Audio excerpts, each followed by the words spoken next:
Yes, yes, yes. Welcome back, everybody. WHIP Radio in Philadelphia. Time in the WHIP studios is 11:16. Zach Gelb and Mike Zahn here with you.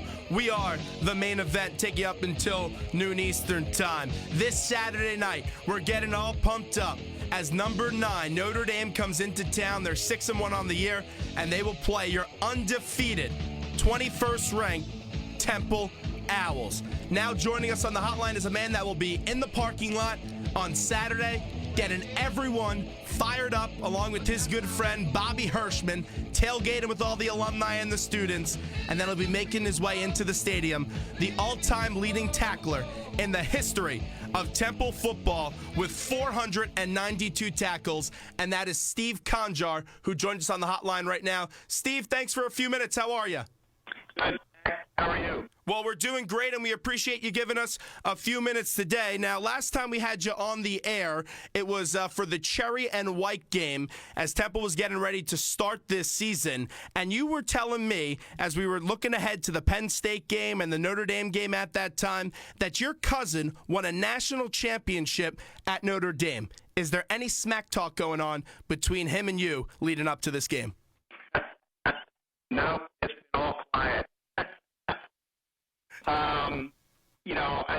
I was wondering. I know you're going to have Joe Theismann on, and I was wondering if he would even remember my cousin. But my cousin was a senior in 1966 when they won the national championship. They tied Michigan State that year, and I think Heisman came in at 67. I'm sure he knows Larry, but I don't think he ever played.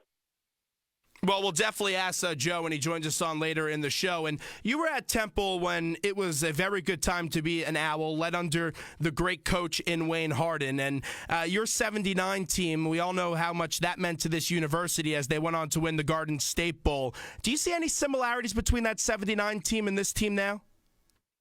Well, I'll tell you, two different eras, but yeah, I do. I mean, they played great defense like we did back then, and the offense is not a similar style. Wayne Harden's coaching philosophy is a little bit different than Coach Rule's, but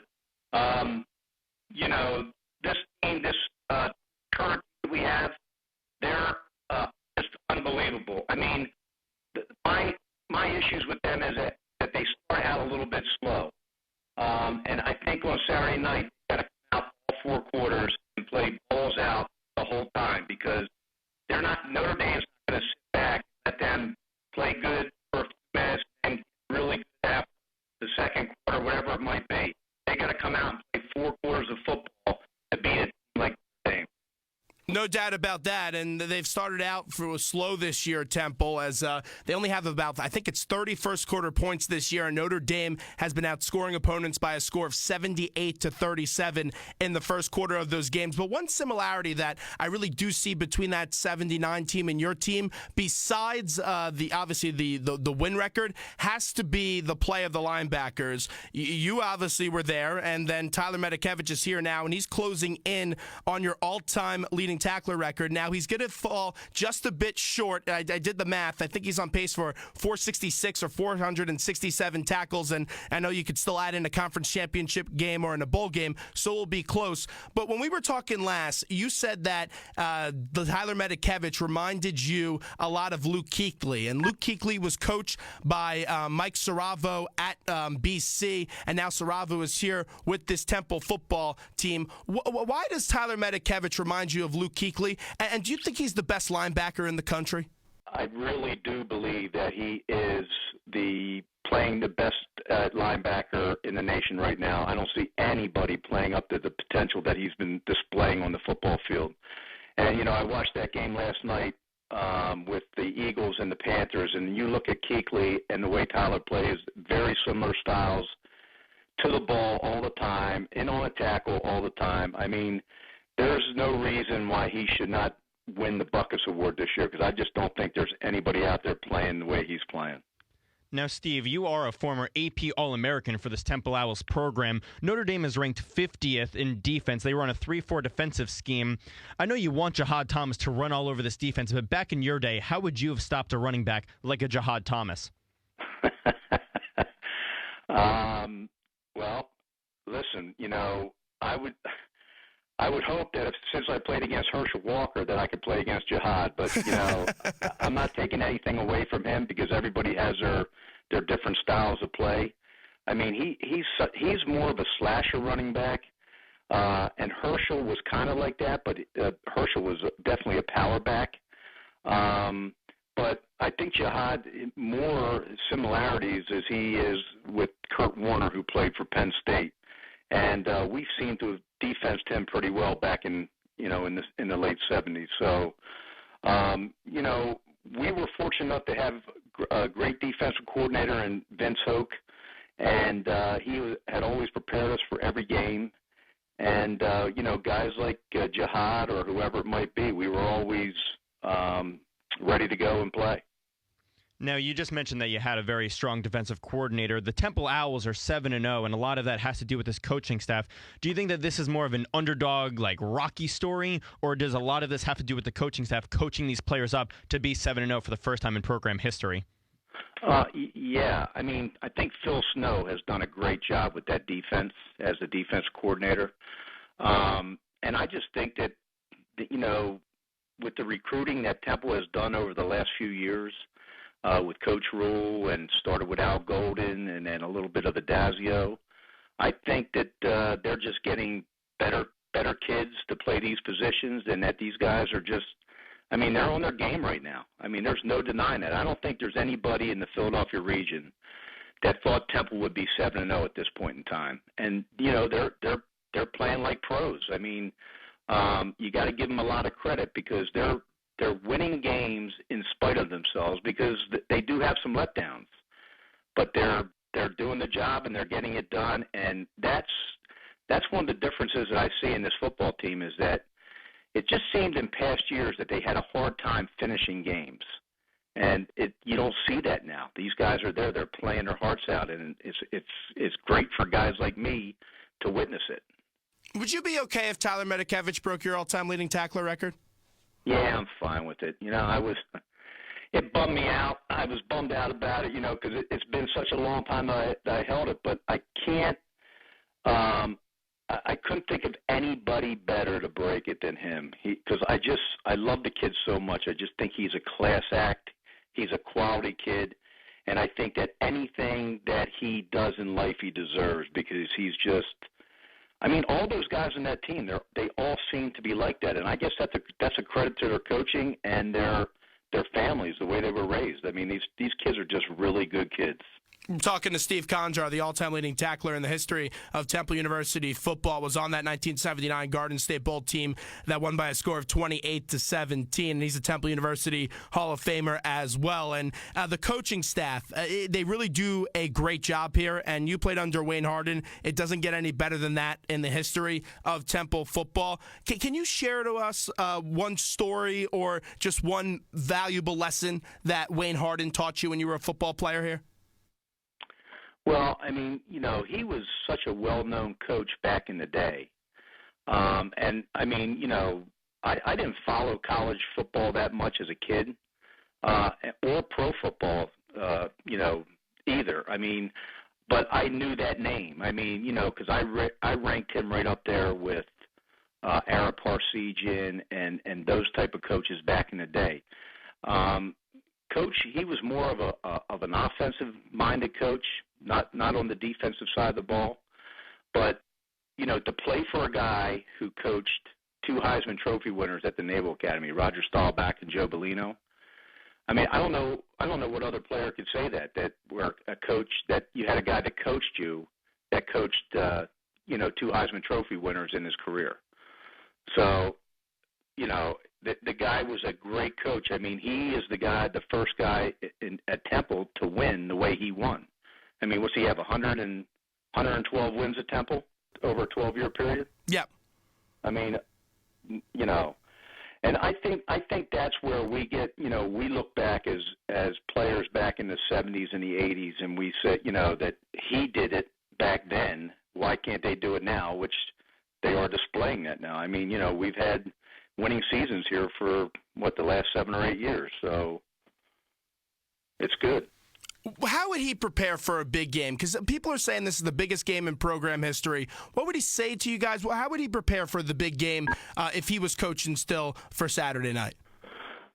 Well, I mean, it was so different back then as far as the way that our scouting reports were, the way that they, because you're talking 35 years ago, so everything was different. I mean, the whole makeup of the game now and how they prepare with everything digitalized and all that. I mean, it's way different. But I gotta say that we were probably so well prepared. And, I mean, it was all on paper. This was nothing on video or anything else. We had paper and then whatever the 8mm films, whatever we watched. But our scouting reports were as thick as a book. And Wayne, he wasn't a guy that got all fiery on you. I mean, when he was very logical in what he said to us before the games and so forth. The assistant coaches, our defense coordinator, Vince Hoke, was a fiery guy with that real deep, gruff voice, and he would just lay it out there and, tell you stories about back in the day and stuff that could get you fired up.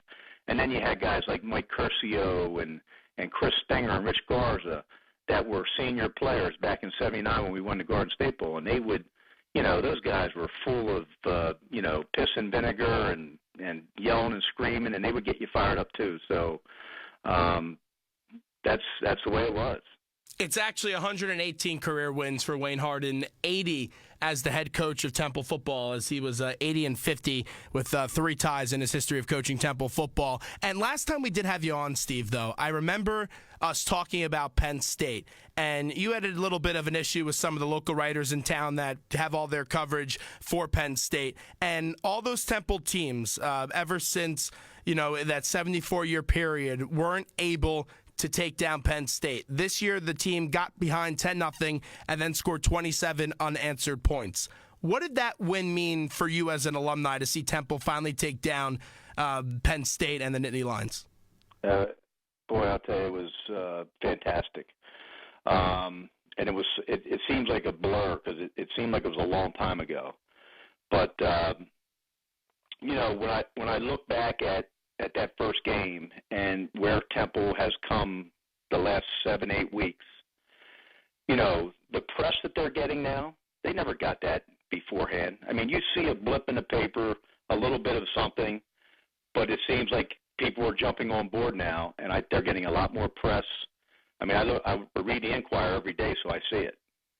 And I think that's, I think that this group of kids and this football team and Coach Rule has got this city enthused because what else is out there today? Nobody else is winning. The Eagles aren't really doing anything. And Temple seems like that's the game in town now, and it seems like people want to see them play. And for the 3 home games that we had, crowds, the lower bowls have been filled. I mean, they're saying 31,000, 32,000, so I think it's a great thing, and I think that, people are getting behind this team. And I don't think this is a one-and-done year. I think that these guys are going to be around. I think Coach got this thing going in the right direction, and I just hope that he sticks around and enjoys the ride like we are. We're wrapping up here with former AP All-American Steve Conjar. And as you just mentioned, Steve, a couple weeks ago, the storyline was 74 no more. Temple was finally able to trump this big Nittany Lion team that they couldn't beat for 74 years. Now, a couple weeks later, Temple's 7-0. They're facing a powerhouse in Notre Dame, a top 10 ranked team. Win or lose, do you now think this is the biggest game in program history, even if they lose? Man, good question. I don't know. I mean, it's a game. It's a big game, but it's no bigger than Penn State or when they play Memphis, because you're still playing a team that is playing great quality football, and you go in with the aspirations of winning that game. I mean, you don't go into a game thinking you're going to lose it. You go in thinking you're going to win it. So I would approach this game like when I played, I approached every game the same way. They're 18 to 21-year-old kids that do the same thing that you do every day. And it's, you strap on your chin strap and it's let the better guy win. And that's how it's played. I mean, it's not like you're going against superhuman beings. These are 18 and 20-year-old kids that are just like you, and you're face to face, and it's like, who's going to deliver that blow that's going to win this game, and who's going to outplay each other? That's what it all is about. Before we let you run, you called that Garden State Bowl victory the greatest day of your life. How does the feeling of playing compare to now watching the games and still living and dying by this team? As we said it before, you're at each and every game. You're there bright and early with Bobby Hirschman and all those guys in the parking lot and all the former alumni, and you're cooking up a storm. You guys are having a whole lot of fun. How does that compare, though, from playing the game and now to following this team by watching them? It sucks. Because you know what? You would still like to get out there and mix it up, but the time has passed, and we're all in our 50s now. But you know what? We still like to reminisce, and it's great. That's what is so great about our tailgates, which I hope you and Mike will stop by sometime. And we'll stop by this Saturday. We'll stop by this Saturday night. Have some fun with us, but we welcome everybody. And, my friend Bobby has done a tremendous job with our tailgate. I mean, he keeps everything square, everything straight, make sure that we don't get any people in there that don't belong as far as underage and so forth. But it's a different feeling, and we're spectators now, which, as an ex-football player, you hate to even say that. I hate being a spectator because you know what? You played that sport for as many years as you did, and now I guess what I want to say, or how I should say it is, I guess we're living it through other guys' eyes. Like I'm living it through Tyler Matakevich's life, because I'm looking at, and that's me. I don't know how other guys do this, but I look at my position and I'd like to compare on how I played the game to when they played the game or what they're doing now, and it's different. I mean, because the game is so much faster and the guys are so much bigger, and so being a spectator for me, I mean, I could do without it. I would rather be playing, but it is what it is. Steve, we appreciate a few minutes. You were great. Thanks so much. All right, thanks, Zach. Thanks, Mike.